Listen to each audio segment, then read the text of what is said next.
Bonjour et bienvenue dans ce chapitre introductif à la sécurité informatique où nous essaierons donc de répondre à quelques questions très importantes, des questions que vous vous posez sûrement tous, ainsi que la présentation de quelques notions, de quelques définitions nécessaires afin de comprendre convenablement le monde du hacking et de la sécurité informatique.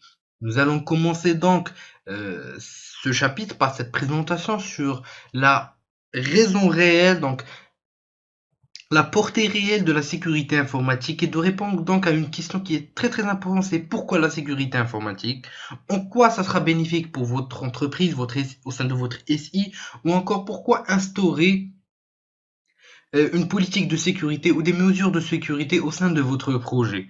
Pour ce, nous allons suivre le plan suivant. Nous allons commencer par une petite introduction sur l'évolution des systèmes d'information, suivi par l'ordre chronologique et l'organisation de la cybercriminalité à travers l'évolution du web, mais aussi à travers la mutation du terme du hacker.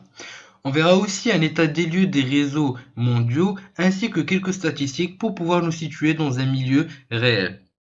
On passera ensuite par répondre à une question qui est très intéressante, c'est pourquoi la sécurité des réseaux au sein donc de votre système d'information, où nous essaierons aussi de voir quelques piliers qui sont très importants de la sécurité au sein des réseaux, des notions qui sont importantes à respecter pour pouvoir dire que vous avez disposé donc d'un réseau qui est sécurisé.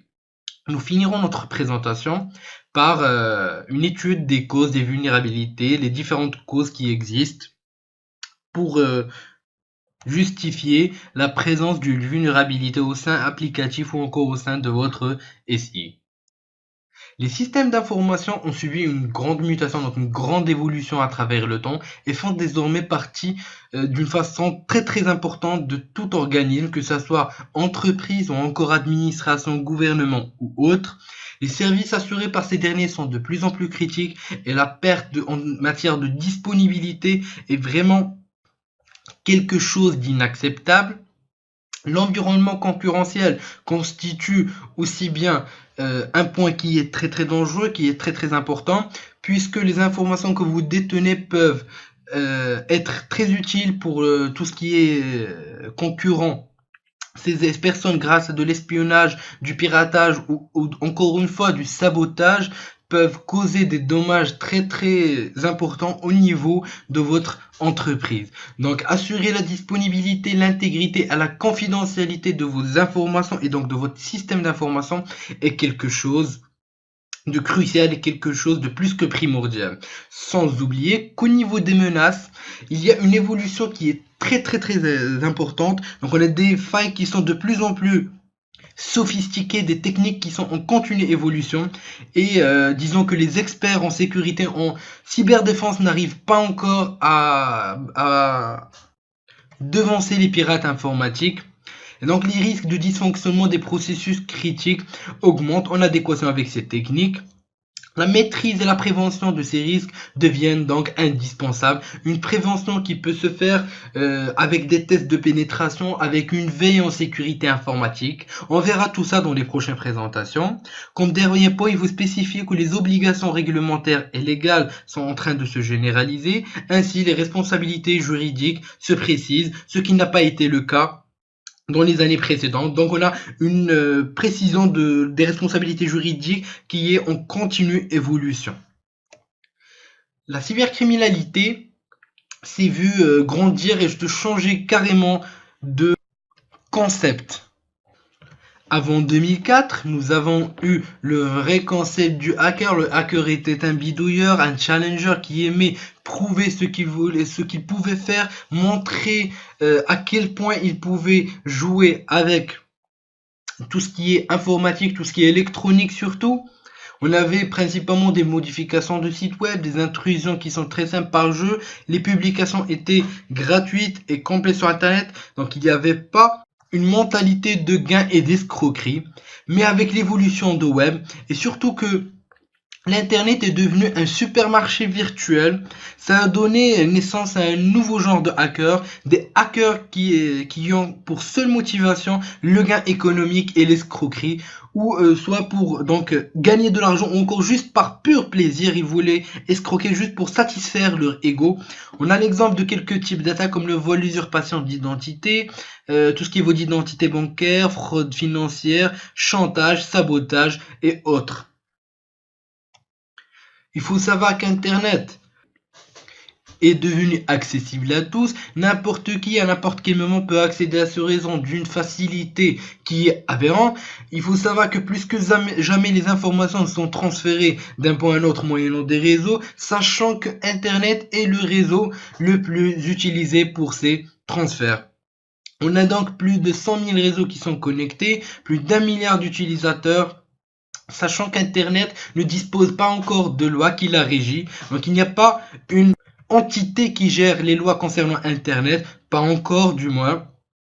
Ainsi, la plupart des protocoles et des applications ont des failles connues par les hackers. Il suffit de faire une petite recherche sur Internet, sur n'importe quel protocole, et vous verrez la facilité que vous pourrez avoir à trouver des failles, à trouver des articles et autres. Je ne vous laisse pas imaginer de ce qui se passe dans le côté obscur du web, donc le darknet. Sachant donc que certains cas, des réseaux IP privés sont utilisés, tels que des entreprises, des banques surtout, ainsi que de gouvernements. Nous avons aussi eu un aperçu de la gravité si une information pouvait circuler sur Internet, une information secrète, avec le cas de Wikileaks qui a publié des informations dévastatrices, surtout pour le gouvernement américain. Voici donc quelques statistiques faites par le CISA et le FBI. CISA pour Computer Security Institute et le Federal Bureau of Investigation, qui retracent les failles, donc l'évolution des attaques au niveau d'Internet. On a une explosion des malwares d'infection côté malware. Ils ont trouvé que c'est dû à la super connexion de tous les utilisateurs, car on a eu une explosion après 2008. Donc la date où le web 2.0 a réellement vu le jour, ainsi que quelques types d'attaques qui étaient pas encore exploités à 100%, comme le phishing, où on trouve des techniques qui sont de plus en plus complexes. On va le voir dans le chapitre qui concerne les failles XSS, comment ça peut être très facile. On a aussi l'évolution des botnets, donc les ordinateurs zombies, ainsi que les fraudes financières. Donc on remarque une évolution qui est vraiment aberrante, des techniques d'attaque qui sont de plus en plus sophistiquées, sachant que dans les sujets qui ont été étudiés pour ces statistiques, 95% avaient des antivirus. Donc cela n'est pas une raison pour dire qu'ils étaient sécurisés. 90% avaient aussi des firewalls, et 40% d'entre eux avaient des anti-spam. Donc des anti-spam et des anti-spyware, pardon. Donc c'est pas avoir un antivirus ne veut pas dire être sécurisé. Il faut toujours être en veille, toujours être devant le hacker, essayer et en moins, puisque on est devant la naissance d'une génération de hackers qui est très puissante, mais aussi une évolution de l'informatique où on a carrément des pays qui ont des organismes de cyberdéfense, par exemple la Chine ou les États-Unis, ou encore les forces anti-cybercriminalité de l'OTAN. Pourquoi la sécurité des réseaux? Il faut savoir qu'en général, la disponibilité d'un SI dépend étroitement de la disponibilité du réseau. Comme on l'a dit dans les slides précédents, la confidentialité et l'intégrité des données doivent être garanties lors de la transmission au niveau du réseau. Côté entreprise, cela vous servira à optimiser les opérations, à améliorer l'image et la crédibilité de l'entreprise, puisque une entreprise qui se fait pirater à chaque fois, qui n'a pas une certaine sécurité, une certification, généralement on a les ISO 27000,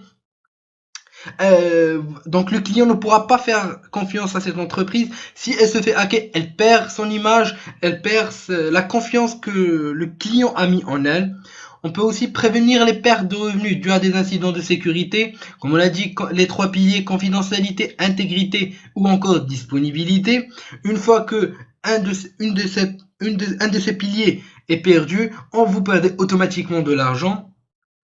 Pour protéger aussi contre les poursuites judiciaires, mais aussi pour la protection des propriétés intellectuelles. Pour les gouvernements, c'est surtout pour protéger les secrets nationaux. Comme on l'a dit pour Wikileaks, il suffit de lire quelques articles et vous pourrez voir comment une information qui est secrète peut causer un tort incroyable, une crise diplomatique entre les pays.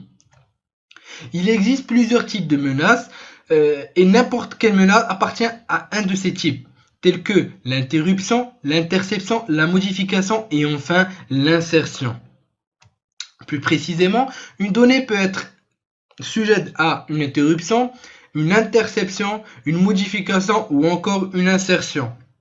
Le matériel peut être sujet à une interruption, une modification et enfin le logiciel peut être sujet à une modification, une interception ou encore une interruption. On traitera dans notre formation le volet logiciel mais aussi le volet données.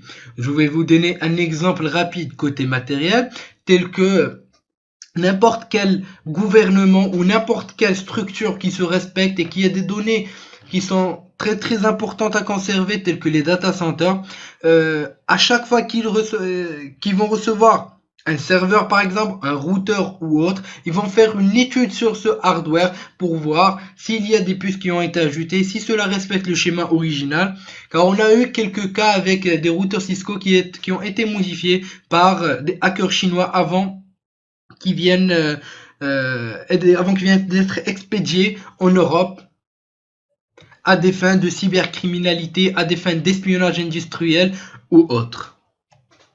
Il faut savoir qu'il existe trois principales causes. Donc, les défauts de configuration qui est la cause la plus importante. Côté sécurité, on retrouve des mots de passe qui sont triviaux, des mots de passe qui sont typiques tels que admin 1, 2, 3, 4, des mots de passe aussi qui sont faits par défaut, l'utilisateur ne prend même pas la peine de les modifier.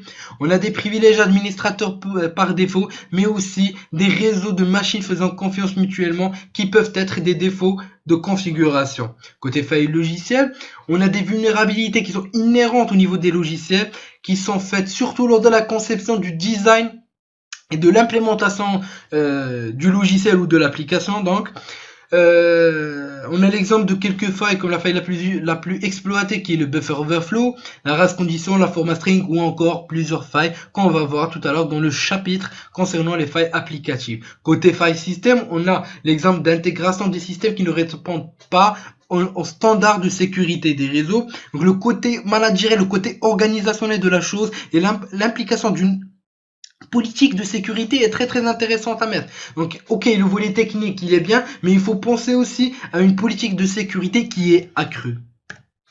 Donc, pendant cette présentation, nous avons pu découvrir l'importance de la sécurité informatique, mais aussi qu'il faut savoir que une fois que vous êtes connecté à Internet, une fois qu'une machine est connectée à Internet, elle est directement vulnérable. Vous pouvez suivre quelques principes pour la sécurisation de votre SI, de votre application ou autre, mais la sécurité à 100% n'existe pas. Il faut le savoir. Il y aura toujours un risque. Il y aura toujours quelqu'un de plus intelligent que vous qui va essayer de pénétrer votre système. C'est le but de cette formation, c'est de vous mettre derrière la tête donc d'un hacker, de mettre la casquette du hacker et de tester votre système comme si vous vouliez le pénétrer. Donc je vous dis merci de votre suivi et à la prochaine.